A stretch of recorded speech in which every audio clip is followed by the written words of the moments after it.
بل سيأتي الصباح فينا عمر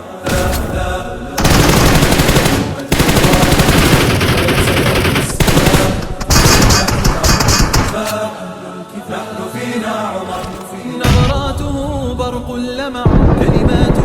رعد سمع كالموج عال مرتفع هذا عمر هذا عمر أهدى لنا أحلى السير نزلت توافقه السور واختاره خير البشر هذا عمر هذا عمر لن يظل البلاء سوف يسمو نحن جند السماء نحن فينا عمر لن يظل البلاء سوف يسمو الضياء نحن جند السماء يوم روى إسلامه يوم حكى إقدامه يوم رأى إمامه هذا عمر يوم كان يوم بكى أيامه